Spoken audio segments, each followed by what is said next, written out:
PGTRB 2006 2007. Value education means மதிப்பீட்டு கல்வி என்பதன் பொருள் அல்லது ஒழுக்க கல்வி என்பதின் பொருள். ஆப்ஷன் ஏ ரிலீஜியஸ் எஜுகேஷன் சமய கல்வி அல்லது மதக்கல்வி. பி மாரல் எஜுகேஷன் அறமுறை கல்வி. சி கோஸ்ட் எஜுகேஷன் மதிப்புறு கல்வி. டி எக்கனாமிக்ஸ் ஆஃப் எஜுகேஷன் கல்வியின் பொருளாதாரம். சரியான விடை option B moral education. Personal and social values among the people மாணவர்களிடையே தனிநபர் மற்றும் சமூக விழுமங்களை உருவாக்குறது தான் அறமுறை கல்வி என்று நாம் பார்த்துருப்போம். NCERT national council of educational research and training personal and social values promote to people மாணவர்களிடையே தனிநபர் மற்றும் சமூக மதிப்புகளை உருவாக்கணும் அப்படின்னு தான் சொல்லப்படுது. அதனால் NCERTயால் ஏற்றுக்கொள்ளப்பட்ட ஒழுக்க கல்வி அப்படின்னு நம்ம பார்க்கும்போது தூய்மை மற்றும் உண்மை, உழைப்பு, சமத்துவம் மற்றும் ஒத்துழைப்பு இதை தான் மாரல் எஜுகேஷனில் NCERTயால் ஏற்றுக்கொள்ளப்பட்ட விழும கூறுகளாக நம்ம பார்க்குறோம். நெக்ஸ்ட், பனிஷ்மெண்ட் இஸ் தண்டனை ஒரு. Option A reinforcement. B negative reinforcement. C positive reinforcement. D encouragement. ரீஇன்ஃபோர்ஸ்மெண்ட்டில் ஆப்ஷன் ஏவில் உட்புகுத்தல், எதிர்மறை உட்புகுத்தல், உடன்படு உட்புகுத்தல், ஊக்கமளித்தல். சரியான விடை என்ன அப்படின்னா பி நெகட்டிவ் ரீஇன்ஃபோர்ஸ்மெண்ட். யூஸ்வலாக நம்ம ரீஇன்ஃபோர்ஸ்மெண்ட்டில் பாசிட்டிவ் ரீஇன்ஃபோர்ஸ்மெண்ட் ஆனது நடத்தையை உயர்த்தக்கூடியது. Strengthen of behaviour by positive reinforcement. உடன்படு உட்புகுத்தல் என்பது நடத்தை உயிரினத்திற்கு பயனுடையதாக இருந்ததுன்னா அதை வலுப்படுத்துறது. இதுவே பனிஷ்மெண்ட்ன்றது டு நாட் ஸ்ட்ரென்தன் பிஹேவியர் அப்படின்னா என்ன சொல்லலாம்னா ரெடியூசிங் பிஹேவியர். எதிர்மறையான நடத்தை இருக்கக்கூடியவர்களுடைய நடத்தையை குறைக்கிறதுக்கு பனிஷ்மெண்ட் வழங்கப்படுது அப்படின்னு பிஎஃப் ஸ்கின்னர் குறிப்பிடுகிறார். பிஎஃப் ஸ்கின்னர் தான் ரீஇன்ஃபோர்ஸ்மெண்ட்டில் பாசிட்டிவ் ரீஇன்ஃபோர்ஸ்மெண்ட்டு, நெகட்டிவ் ரீஇன்ஃபோர்ஸ்மெண்ட்டு, அதே போல் பனிஷ்மெண்ட்டில் positive punishment then negative punishment. யூஸ்வலாக பி ஆப்ஷனில் கூட நமக்கு எப்படி ஆன்சர் கொடுத்துருக்கணும்னா நெகட்டிவ் பனிஷ்மெண்ட்டுன்னு கொடுத்துருக்கணும். ஆனால் இங்கே நம்ம நெகட்டிவ் ரீஇன்ஃபோர்ஸ்மெண்ட்டுன்னு சரியாக நம்ம தவறான விடையை தேடுறதுக்காக ஒரு டீவியேஷனுக்கு கொடுக்கப்பட்டது. சரியான மீனிங் என்ன அப்படின்னா நெகட்டிவ் ரீஇன்ஃபோர்ஸ்மெண்ட்டு நம்ம பனிஷ்மெண்ட் என்று அழைக்கலாம். தென் growth and development of the child are determined by 2 factors. ஏற்கனவே நம்ம 2 ஃபேக்டர்னு சொல்லியாச்சு. அதனால் ஆன்சர் கொடுக்கும்போதும் ஹெரிடிட்டி அண்ட் ஸ்கூல் மரபுநிலை மற்றும் பள்ளி. பியில் ஸ்கூல் அண்ட் ஹோம் பள்ளி மற்றும் வீடு. சியில் ஹோம் அண்ட் சொசைட்டி வீடு மற்றும் சமுதாயம். டியில் ஹெரிடிட்டி அண்ட் என்விரான்மெண்ட்டு. இப்போ நம்ம இதை ரீட் பண்ணும்போது கட்டாயம் ஹெரிடிட்டி அண்ட் என்விரான்மெண்ட், ஏன்னா வளர்ச்சி மற்றும் மேம்பாடு என்ற யூனிட்டில் சைக்காலஜியில் ஹெரிடிட்டி அண்ட் என்விரான்மெண்ட் இந்த மரபு மற்றும் சூழ்நிலை. மிகச்சிறந்த மரபுவாதியாக சர் ஃப்ரான்சிஸ் கேல்டனை நம்ம படிச்சிருப்போம். மிகச்சிறந்த சூழ்நிலை வாதியாக ஜேபி வாட்சனை படிச்சிருப்போம்.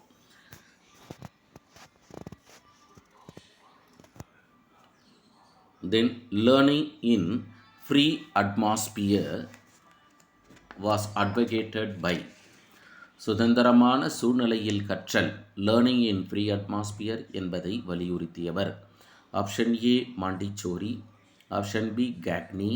Option C J Krishnamurti. Option D Gandhiji.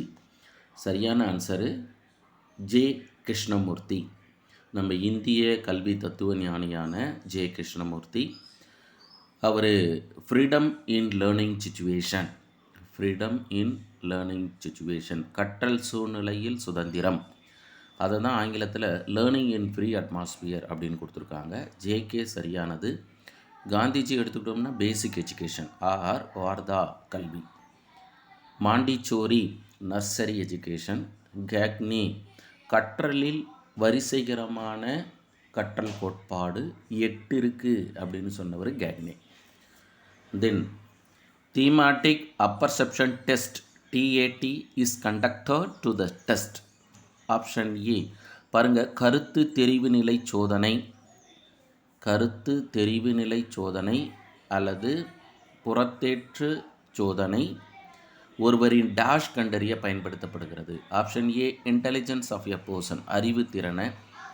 Option B personality of a person, ஆளுமையை. Option C memory of a person, ஒருவருடைய நினைவாற்றலை பார்க்கறதுக்கு. Option D achievement of person, ஒருவருடைய சாதனையை பார்த்தல். சரியான விடை என்ன அப்படின்னா பி ஆப்ஷன், ஆளுமை. Thematic apperception test TAT test சொன்னது யார் அப்படின்னா முர்ரே அண்ட் மார்கன். இந்த ஃபேமஸ்ட் சைக்காலஜிஸ்டான முர்ரே அண்ட் மார்கன் தான் இந்த சோதனையை வடிவமைச்சாங்க ஆளுமையை கண்டுபிடிக்கிறதுக்காக. இதுவே அறிவுத்திறனை கண்டுபிடிக்கிறதுக்கு IQ = MA/CA × 100 +or -5 அப்படின்ற ஒரு டூலை நம்ம பயன்படுத்தலாம். நினைவாற்றலை கண்டுபிடிக்கிறதுக்கு மெமரி ட்ரம்மு, மில்லர் என்றவர் கண்டுபிடித்த மெமரி ட்ரம், நினைவு உருளையின் மூலமாக கண்டுபிடிக்கலாம். அடுத்து, there is tendency for us to seek our fault in others is termed as.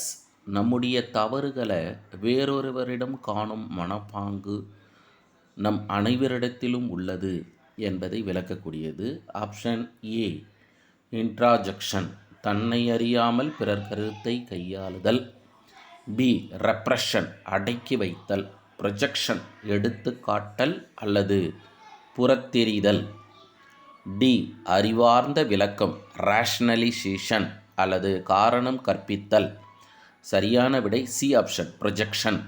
Blaming, பாருங்கள், ப்ளேம் பண்ணுவாங்க, ப்ளேமிங் அதர்ஸ், மற்றவரை ப்ளேம் பண்ணுறது தான் ப்ரொஜெக்ஷன். அதனால் சி ஆப்ஷன் சரியானது.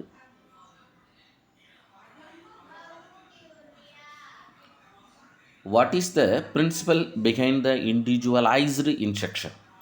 தனிப்பட்ட முறையில் கற்பித்தல் என்பதன் பின்னணியில் உள்ள கொள்கை யாது? Option A reinforcement and learning, உட்புகுத்துதல் மற்றும் கற்றல். பி அக்கமடேஷன், இசைவுபடுதல். அடாப்டேஷன், பொருந்துதல். டி ஸ்கீம்ஸ், திட்டங்கள் அப்படின்னு கொடுத்துருக்கு. சரியான விடை என்ன அப்படின்னா option A reinforcement and learning. யூஸ்வலாக அக்கமடேஷன், அடாப்டேஷன், இந்த ஸ்கீம்ஸ்னு டைப் ஆகிருக்கு.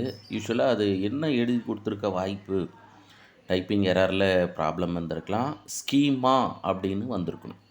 ஸ்கீமா தான் பியாஜே என்பவர் அறிவின் கட்டமைப்பு ஸ்கீமா. அந்த ஸ்கீமாவில் தான் அடாப்டேஷன், அக்கமடேஷன் வருது. அதனால் இந்த இடத்துல இண்டிவிஜுவலைஸ்டு இன்ஸ்ட்ரக்ஷன் அப்படின்றதில் PLM programmed learning material Sidney L Pressey என்ற எஜுகேஷனிஸ்ட்டு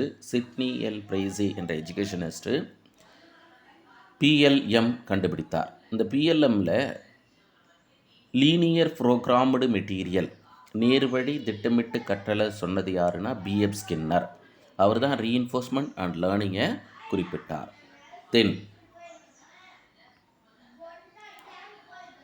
who advocated the method of learning by doing? செய்முறை கற்றல் என்ற முறையை வலியுறுத்தியவர் யார்? A.S. Neill, John Dewey, Bertrand Russell, Kilpatrick. சரியான விடை என்னென்னா ஜான் டூயி. ஜான் டூயி தான் லேர்னிங் பை டூயிங், செய்முறை கற்றல் அல்லது செய்து கற்றலை குறிப்பிட்டது John Dewey. A.S. Neill Summerhill, கோடை மலை பள்ளி குறிப்பிட்டார். ஃபெடன் ரசில் வெஸ்டர்ன் ஃபிலாசபரில் லிட்ரேச்சருக்காக நோபல் ப்ரைஸ் வாங்கினது யாருன்னா ஃபெடன் ரசில். அதேமாதிரி நம்ம இந்தியன் பீப்புளில் ரவீந்திரநாத் தாகூர் லிட்ரேச்சருக்காக நோபல் ப்ரைஸ் வாங்கியிருக்காரு.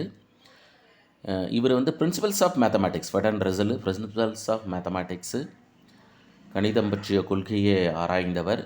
கில் பேட்ரிக் என்றவர் யார் அப்படின்னா ப்ராஜெக்ட் மெத்தடு வரையறுத்தவர். செயல் திட்ட முறையை வரையறுத்தவர். தென் which of the following plays the major role in social development of a child? குழந்தையின் சமுதாய வளர்ச்சியில் முக்கிய பங்கு வகிப்பது. ஆப்ஷன் ஏ ஸ்கூல் பள்ளி, ஆப்ஷன் பி ஃபேமிலி குடும்பம், ஆப்ஷன் சி சொசைட்டி சமூகம், ஆப்ஷன் டி நெய்பர்ஸ் அண்டை அயலார். இங்கே நம்ம பார்க்கும்போது என்ன அப்படின்னாக்கா சமூக வளர்ச்சியில் அப்படின்னு கொடுத்ததால யாருடைய சமூக வளர்ச்சி அப்படின்னு ஒரு சர்ச் பண்ணும்போது குழந்தை. அப்போ குழந்தைன்னு கேட்டதால் குடும்பம் சரியானது. இதுவே பிள்ளை பருவம் அப்படின்னு கேட்டிருந்தாங்கன்னா ஒப்பார் குழு. இதுவே முதிர்ந்தவர்கள் அப்படின்னு கேட்கும்போது சமூகம். தென்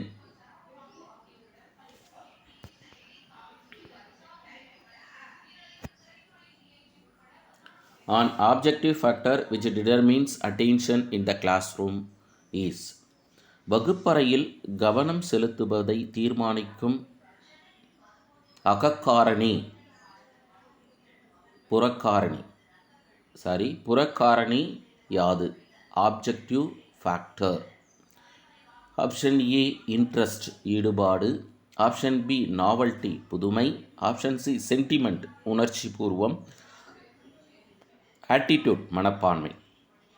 இதில் மனப்பான்மை, உணர்ச்சி பூர்வம், ஈடுபாடு இந்த மூணுமே அகவயம் சார்ந்தது. அப்போ சரியான விடை என்னன்னாக்கா பி புதுமை. எடுத்துக்காட்டாக அகக்காரணிகள், கவனத்தை நிர்ணயிக்கக்கூடிய அகக்காரணிகள் அப்படின்னு பார்க்கும்போது ஆர்வம் இன்ட்ரெஸ்ட்டு, மோட்டிவ்ஸ் ஊக்கிகள், மைண்ட் செட் மனநிலை. இதை நம்ம அகம் சார்ந்த காரணி. இதுவே புறம் சார்ந்த காரணினா நேச்சர் ஆஃப் த ஸ்டிமுலஸ் தூண்டலின் தன்மை, intensity and size of the stimulus தூண்டலினுடைய அளவு அடர்த்தி, கான்ட்ராஸ்ட் வேறுபாடு, நாவல்ட்டி புதுமை, ரிப்பிட்டேஷன் ஆஃப் த ஸ்டிமுலஸ் தூண்டலை மீண்டும் மீண்டும் வழங்குதல், then movement of the stimulus தூண்டலின் இயக்கம். இவையெல்லாம் புறக்காரணிகள் என்று நம்ம ஏற்கனவே கவனத்தில் படிச்சிருப்போம். இங்கே அவங்க கேள்வி கேட்கும்போது 4 கவனத்தை பாதிக்கக்கூடிய காரணிகளை கொடுத்துட்டு அதில் புறக்காரணி எதுன்னு கேட்டதால் பி ஆப்ஷன் சரியானது.